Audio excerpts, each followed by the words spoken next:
काजल राघवानी जी का जो एक गाना आता है, विवाद वहीं से शुरू होता है।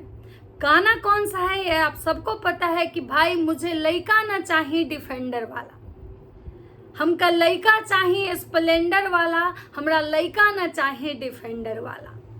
ये उनका वो किसको टारगेट कर रही थी, ये चीज़ें सबको पता है कि ये गाना डायरेक्टली इनडायरेक्टली किसके लिए गाया गया। लेकिन काजल राघवानी जी के गाना के बाद एक और गाना आता है, क्योंकि भाई काजल राघवानी जी का एक और गाना था कि भैंस चरवा रे भैंस चरवा, खेत बेचवा भैंस चरवा। मतलब बहुत ऐसे मतलब जो होते हैं ना कि बहुत नीच लेवल के मतलब ये लोग भोजपुरी में मतलब क्या ही बताया जाए कि भोजपुरी में ये लोग गाने अब नहीं गाने आ रहे हैं। भोजपुरी में पहले तो अश्लीलता, पहले तो ये लोग गंदे गंदे मतलब गाने गाते थे, अब तो भोजपुरी में गाने से लोग ना मतलब टोंट कर रहे हैं एक दूसरे को। मतलब मुझे एक चीज़ समझ में नहीं आया कि आखिर ये भैंस चरवा है ना, भैंस चरवा है ना, मतलब मुझे एक चीज़ समझ में नहीं आया कि भाई साहब इसका क्या मतलब है, इसका क्या मतलब है। भैंस चरवा है ना, भैंस चरवा है ना। भाई आप लोग को सोचना चाहिए कि भाई उसी भैंस चरवा के साथ एक दिन आप काम करती थी, उसी भैंस चरवा के लिए आप स्टेज पे चढ़ के रोई, उसी भैंस चरवा के लिए आज आप इतना ज़्यादा परेशान हुई, आप उसी भैंस चरवा से प्यार करती थी। तो ये तो वो वाली बात हुई ना, अंगूर मिले तो मीठा, नहीं मिले तो खट्टा। मतलब मुझे एक चीज़ समझ में नहीं आता कि जब इंसान रिश्ते में रहता है तो एक दूसरे का कद्र करता है, प्यार करता है, इज्जत देता है, लेकिन जब रिश्ता खत्म होता है तो इतना छीछा लेदर क्यों करता है, इतना छीछा लेदर करके रिश्ते क्यों खत्म करना। और काजल राघवानी जी को जो आज रोना आ रहा है, काजल राघवानी जी जो जहाँ स्टेज शो करने जाती हैं वहाँ उनको रोना आता है। वो अभी हाल में एक अनुपमा यादव के साथ उनका स्टेज शो मैंने देखा था, जहाँ पे काजल राघवानी जी गाना गाते गाते रोने लगी थी। मुझे उनसे बहुत सारे सवाल करने हैं जो मैं इस वीडियो के माध्यम से करूंगी। तो चलिए बिना देरी के वीडियो स्टार्ट करते हैं। तो नमस्कार, कैसे हैं आप लोग? उम्मीद कर रही हूँ बहुत अच्छे होंगे, स्वस्थ होंगे, मस्त होंगे और अपने काम में व्यस्त होंगे। मैं प्रिया शर्मा और मैं अपने नए वीडियो में आप लोग का स्वागत कर रही हूँ। दोस्तों मेरे चैनल पर जो लोग भी नए जुड़े हैं प्लीज़ मेरे चैनल को सब्सक्राइब कर दीजिए, लाइक कीजिए, कमेंट कीजिए और मुझे बहुत सारा प्यार दीजिए, ताकि मैं आपके सपोर्ट से कुछ अच्छा कर सकूं। और आपका सपोर्ट और प्यार अगर रहेगा तो मैं इसी कॉन्फिडेंस के साथ वीडियो बनाऊंगी। तो प्लीज़ जितना ज़्यादा से ज़्यादा हो सके मेरे वीडियो को शेयर कीजिए। तो चलिए स्टार्ट करते हैं आज काजल राघवानी जी से। मैंने कभी भी भोजपुरी इंडस्ट्री के किसी भी मतलब मेल या फीमेल कैरेक्टर पे कोई भी बात नहीं की, क्योंकि मुझे लगता था कि भाई यहाँ पे किसके बारे में बात करूँ, किसको सही किसको गलत बोलूँ। क्योंकि भाई मान लीजिए अगर मैं एक एज ए लेडीज़ के नाते अगर किसी को मतलब प्रोटेक्ट करती हूँ, किसी के बारे में मतलब किसी का साइड लेती हूँ, तो भाई यहाँ तो जो घर में बैठी है वो भी लेडीज ही है। एक लेडीज अगर दूसरे लेडीज के साथ गलत कर रही है तो किस लेडीज का साथ दें? औरत तो दोनों ही है। एक वो औरत है जो घर में बैठी हुई है बीवी बन के, और एक वो औरत है जो मार्केट में गर्लफ्रेंड बन के मतलब कि घूम रही है। तो मुझे इन औरतों से यही कहना है कि आज बहन जो तुम रोने आ रही हो, आज तुम जो ये कह रही हो कि हमारे साथ गलत हुआ, हमारे साथ ऐसे हुआ, हमारे साथ खेसारी जी वैसे किए, हमारे साथ खेसारी जी हमको धोखा दिए, हमको चीट किए, तो भाई कहावत है कि अगर बबूल रोपोगे तो आम नहीं फलेंगे, कर्मा बैक होता है। तो अगर आप जब किसी को धोखा दे रही थी, जब आप किसी के साथ गलत कर रही थी, तो आपको तो वही मिलना था। आज जिस खेसारी जी का आप इतना छीछा लेदर कर रही हैं कि हमको लइका न चाहिए डिफेंडर वाला, हमको लइका चाहिए स्प्लेंडर वाला, वो भैंस चरवा है तो खेत बेचवा है, गंवार है, पढ़ा लिखा नहीं है, और एक दिन उसी चेहरे पे आप मरती थी, एक दिन उसी इंसान से आपको प्यार था, और आज आपको उस इंसान से इतना ज़्यादा नफरत हो गया कि आप उसके लिए ऐसे ऐसे गाने मतलब गा रही हैं, उसको टारगेट करके गाने गा रही हैं। क्यों? क्योंकि कहीं ना कहीं वो इंसान अपने जीवन से आपको दूध में पड़ी मक्खी की तरह निकाल के फेंक दिया, यूज एंड थ्रो, मतलब यूज करके आपको छोड़ दिया। तो भाई इनका ये कहना है कि भाई खेसारी जी हमसे बहुत सारा झूठ बोले थे कि भाई हमारी बीवी हमको मारती है, हमारी बीवी हमको प्यार नहीं करती है, हमारी बीवी से मतलब मेरा अच्छा रिलेशन नहीं है, मेरी बीवी अच्छी नहीं है, हमारी बीवी मेरे माँ बाप का कदर नहीं करती है। तो मुझे यहाँ पे एक सवाल आपसे करना है कि भाई जो भी औरतें मतलब मैं इंडिविजुअल किसी काजल राघवानी या दुनिया जहान फलाना ढिमकाना की बात नहीं कर रही, मैं हर वो औरत से बात कर रही हूँ जो कि शादीशुदा मर्दों के साथ रिलेशनशिप में रहती हैं। जो मर्द अगर शादीशुदा है, जिसकी बीवी घर में बैठी हो, जिसका बच्चा हो, उसका एक अपना परिवार हो, वैसे मर्द से अगर आप अफेयर शुरू कर रही हैं तो वो मर्द जितना गलत नहीं है, उससे ज़्यादा कहीं ना कहीं आप गलत हैं।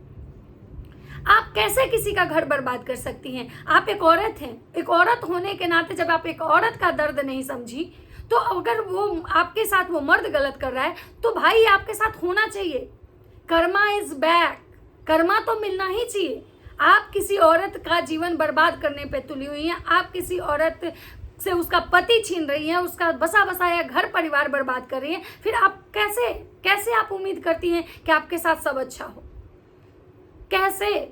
मुझे जवाब दे कोई भी वो औरत जो शादीशुदा मर्दों को फंसाती है, शादीशुदा मर्दों को अपने जाल में फंसा के उनका घर बर्बाद कर देती है, उस औरत का जीवन बर्बाद कर देती है, जिसके जो 2 बच्चे हों, वो औरत न्याय के लिए अपने लिए न्याय कहाँ से मांग रही है? कहाँ से उसको न्याय मिलेगा? जब आप किसी के साथ न्याय करोगे तो ही आपको न्याय मिलेगा। जब आप किसी के साथ अच्छा करोगे तो ही आपके साथ अच्छा होगा।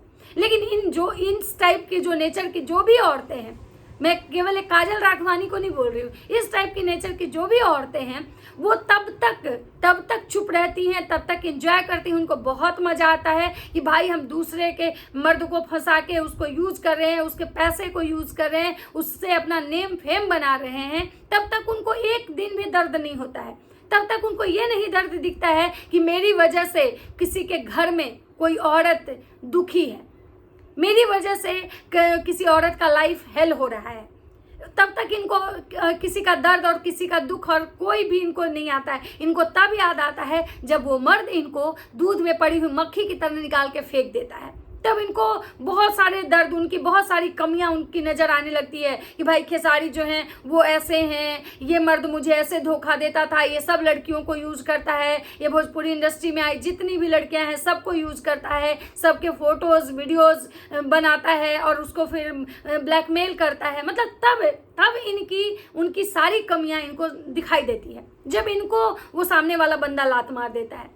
भाई जब तुम इतनी ही अच्छी थी, जब तुमको पता था कि ये इंसान इतना गलत है, फिर भी तुम इस इंसान के साथ रहने के लिए परेशान थी, फिर भी तुम इसी इंसान से शादी करना चाहती थी। और जब पूछा जाता है कि भाई आप इनसे शादी करेंगी, या तो हाँ अगर सामने वाला करेगा तो मैं कर लूँगी। बताइए, जिस औरत को ये पता हो कि ये सामने वाला इंसान का एक नहीं पता नहीं 36 अफेयर हो, हर भोजपुरी इंडस्ट्री में आई हुई लड़कियों को ये यूज़ करता है, हर भोजपुरी में मतलब हर लड़कियों पे इसकी गंदी नज़र होती है, सबका फ़ोटो वीडियोस बनाता है, और उसके बावजूद भी वो औरत अगर लड़की कह रही है कि हम इसी इंसान के शादी करेंगे, तो कहीं ना कहीं इसके पीछे आप सोच सकते हैं कि वो औरत की मानसिकता कैसी होगी, वो औरत का सोच कैसा होगा। यानी कि उस औरत को मर्द से नहीं, सिर्फ उसके पैसे से और उसके नेम फेम से प्यार है। और मुझे लगता है कि हर इंडस्ट्री में आपको ऐसे ऐसे औरतें मिलेंगी, बहुत सारे ऐसे केस हैं, बहुत सारे ऐसे एग्जाम्पल हैं। लेकिन फिलहाल मैं अभी इनकी बात करती हूँ। ये अभी गाना गाती हैं कि भाई हमको लड़का नहीं चाहिए डिफेंडर वाला। आप उसी डिफेंडर वाले के पीछे एक दिन पागल थी, आप शायद भूल गई। आपको तब अब लड़का डिफेंडर वाला नहीं चाहिए, तब आपको डिफेंडर वाले में कमी नजर आने लगी जब वो डिफेंडर वाला आपको लात मार दिया। ये कहती हैं कि भैंस चरवा है, वो पढ़ा लिखा नहीं है, गंवार है। सोचिए, आप उसी गंवार को आप पूरे स्टेज पे ऑन मतलब क्या बोलते हैं, ऑन स्टेज पूरे पब्लिक के सामने आप किस करती थी। उसी भैंस चरवा को, उसी गंवार को अपने पल्लू से उसका पसीना पोंछती थी, और कहती क्या है कि मुझे वो इंसान ऐसे करने पे मजबूर करता था, वो मुझे कहता था कि तुम ऐसे करो। मतलब समझ में नहीं आता है कि भाई ये लोग की मानसिकता कैसी है। और अब कह रही हैं, जब इनको मतलब लोग टारगेट कर रहे हैं कि भाई आप जानबूझ के खेसारी को, और इनके इसमें जब मतलब गाने बन रहे हैं कि भाई तोरा लइका न मिल तो डिफेंडर वाला, जब इन पे मतलब उल्टा वार करके गाना बनाया जा रहा है और इनका तो ये कह रही हैं कि हमने किसी को टारगेट नहीं किया। भले जिसका जो सोच है, जिसका जो अपना मानसिकता है वो अपने अपने पे ले रहा है, इससे हमको कोई लेना देना नहीं है। मैं सिर्फ गाना गाई हूँ, मेरा भी नाम जो है काजल, उससे बहुत सारे गाने बने हैं। और मैंने भी सामने वाला से, मैं जब पूछती थी कि क्या ये मेरे लिए गाना है, तो सामने वाला बोलता था कि नहीं, तुम अपने से क्यों, बहुत हजारों करोड़ों लड़कियां हैं काजल नाम की। तो भाई ये बात अलग है कि भाई नाम तो सच में मतलब ये अलग है, लेकिन हमें एक ही चीज कहना है कि जो भी, एक तो कि आपने गलती की, आपने गलत रिश्ते को चुना। जब आप गलत रिश्ते को चुनेंगी तो उसमें आपको गलत इंसान ही मिलेंगे। उसके बाद आपने किसी के साथ गलत किया और जब कर्मा लौट के आपके ऊपर आया तो आप छटपटा रही हैं, आप रो रही हैं। तो भाई जैसे आप रिश्ते में थी, उस रिश्ते में जैसे आपने बहुत अच्छे से उस रिश्ते को निभाया, बहुत अच्छे से रिश्ते में रही, और जब आज रिश्ता टूटा तो उसका छीछा लेदर मत कीजिए, उसका छीछा लेदर मत कीजिए, क्योंकि ऐसे छीछा लेदर करके आपको कुछ नहीं मिलने वाला है, कुछ नहीं मिलने वाला है। और रही बात कि भाई सबसे पहले आप अगर सही होती तो लोग बोलता कि भाई आप सही हैं, आपके साथ गलत हुआ है, लेकिन आपने भी किसी के साथ गलत किया है और गलत जो करता है उसको गलत ही मिलता है। तो ये डिफेंडर वाला, स्प्लेंडर वाला करने से कोई फायदा नहीं है, जैसी करनी वैसी भरनी। तो चलिए दोस्तों, ये था मेरा एक छोटा सा रिएक्शन काजल जी के लिए। अगर मेरा वीडियो अच्छा लगता है तो लाइक कमेंट शेयर जरूर कीजिएगा। मिलते हैं नेक्स्ट वीडियो में, तब तक सबको बाय बाय।